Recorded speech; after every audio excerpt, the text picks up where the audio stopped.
So it's kind of ironic and a bit strange, but the biggest story going into this year's IndyCar season has nothing to do with anything going on the racetrack. It is the new broadcast partner for the series, Fox Sports. And really, that's been one of the only things to talk about on the IndyCar side of things throughout this off season. And it has to be said, and props and credit where credit is due. Fox Sports has been doing a really solid job leading up to their debut in St. Pete with advertising and placing those ads in places that people will see them.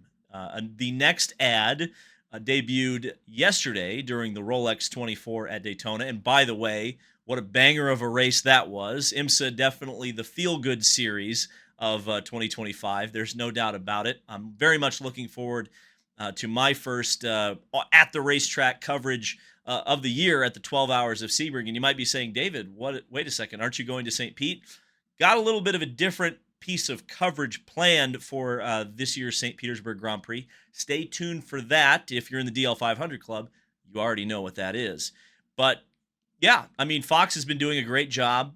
This particular ad was shown yesterday during the NFC Championship game in which the Philadelphia Eagles prevailed in pretty dominant fashion over the Washington Commanders. But and kind of as we expected, it's about Alex Palou, which I think is an extremely important, more important. It's kind of funny because yes, the really important ad at the beginning was Joseph Newgarden because it established IndyCar on NBC or on Fox. It brought Tom Brady in officially to IndyCar in at least one capacity, right? And it really showed that Fox, I think, kind of gets marketing the series. You know, when I spoke to Roger Penske in Detroit a couple of weeks ago, one of the points that I needed to ask him about was Fox Sports, I felt. And, you know, he gave a really good quote to me about Eric Shanks, who runs Fox Sports. I believe he's from Indiana, believe it or not.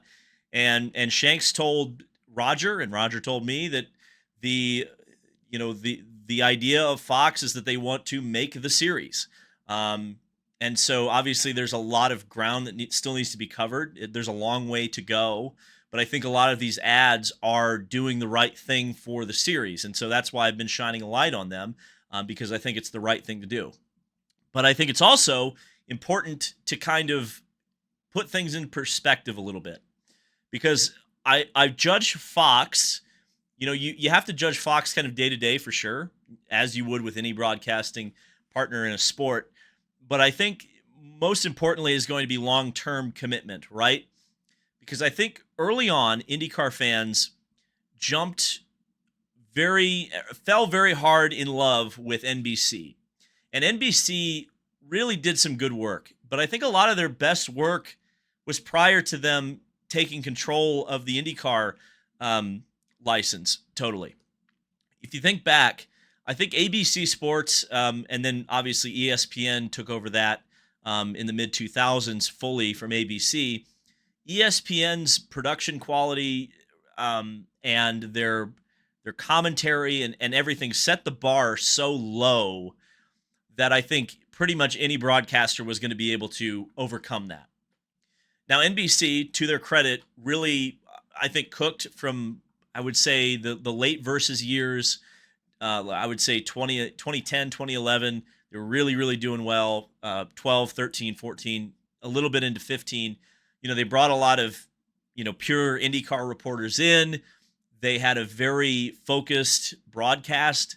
And then it started to fall apart once NASCAR got to the network and they started perhaps moving too much of their NASCAR coverage into IndyCar territory. It's kind of honestly what they've done to IMSA, particularly the Rolex 24 coverage. So those of you who are complaining about the Rolex 24 coverage, it's kind of the difference, the old NBC versus what we got in more recent years with NBC, kind of the difference between Speed Channel coverage and NBC coverage, right? And I say all that because I think we were a little bit hesitant to criticize NBC when I don't think they pulled their weight, especially post 2019. And my pal Kyle, Racing Nation TV, had this quote, and I thought it was a really good one. I want to say it. is that, we were kind of talking about this on our way up to Detroit, and he said, I think a lot of people set the expectation incorrectly, which I agree with him.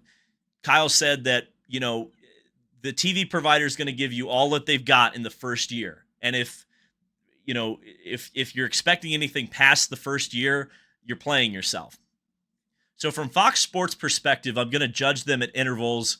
This is great. Let make no mistake about it. The fact that they're promoting St. Pete and not the Indy 500, it should be bare minimum, but it's not. And I get it. They're jumping over a low bar that NBC set. That they jumped over a much lower bar that ESPN set. But they're doing the right things right now. But once we get to Detroit and into the dog days of the summer and towards the championship finale at Nashville, will Fox continue to push and push and push IndyCar? And then once we get to the second season of IndyCar on Fox, then what else will happen, right? So I would say if you're a fan or a driver or somebody who's really singing the praises of Fox right now, that's great. But just keep in mind that there may come a point where we have to kind of expect more from them. And I think that day will eventually come. It's inevitable with any broadcasting partner. But I think they're doing a damn good job right now. So let's take a look at this Alex Palou commercial, because I think one's extremely important, because Palou has won 3 IndyCar championships. He's won the last 2.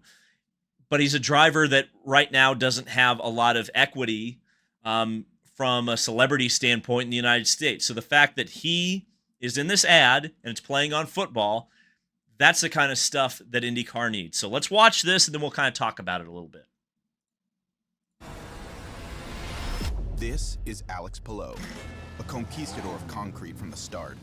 Alex grew up practicing kissing girlfriends to be ready for the day he'd meet bricks. Alex is so fast he does his taxes January 1st. He speed reads 2 novels before noon. He's Spanish, but he'll French kiss on the first date. Racing's what he thinks about in awkward silences.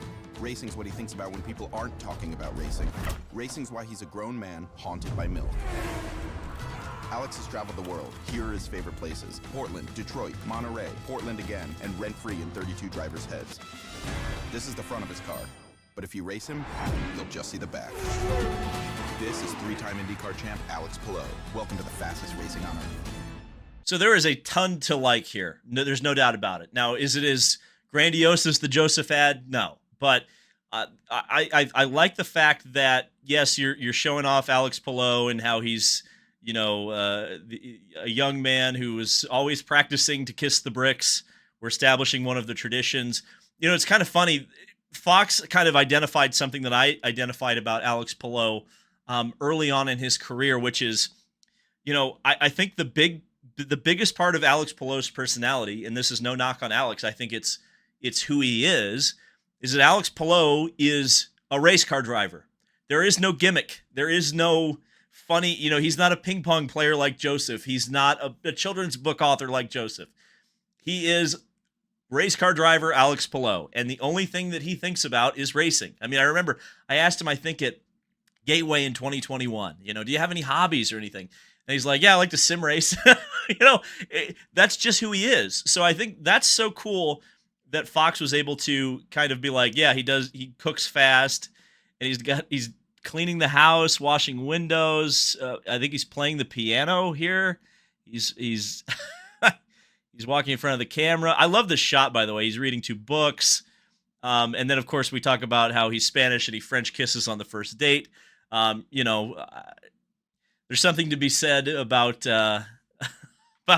about that for a variety of reasons. But needless to say, I think Alex is married, so I guess it worked, right?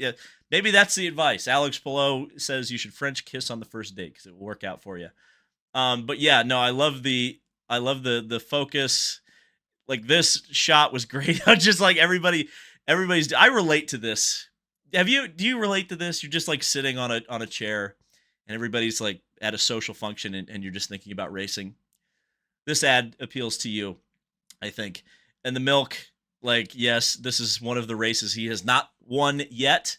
But then we go out and point out that he is a man who has won races multiple times at places like Detroit and Monterey and Portland, and he's a dominant race car driver. We established that. Love it. I love the, I think this was the Detroit incident. We've got Joseph, which is funny because we have Joseph making a cameo in this ad too. Although these are happy tears, as Jack Root would say. We got Santino at Detroit, and we have the birds. I mean, my God, what just one of the most iconic moments in IndyCar history there. Love. I mean, this is kind of an old Target ad sort of thing. It's like, oh, well, this is the front of his car, but you'll only ever see the back, which we do have some Fast and the Furious. Oh, wow. IndyCars don't have clutch pedals anymore. And we also have Alex Palou is so quick that he can pass. He can pass on the oval with road course wings, which I think this is actually the start of the Indy GP turned backwards. Wow, that's fascinating. And then we have, I love the music at the end of this. Let's just play this one more time. Back. This is three-time IndyCar champ Alex Palou. Welcome to the fastest racing on earth. That's great. Yeah, Fox is right now. Fox is killing it. They're telling you when the first race is. Again, it's a low bar to clear, but they're clearing it with some significant style right now, which I really appreciate. Want to talk about the Rolex 24 tomorrow, DL 500 Club on Wednesday. Lots more things to go, and it feels like things are finally ramping up again. The snow is beginning to melt, the temperature's coming up, and racing is back. We'll see you in the next video.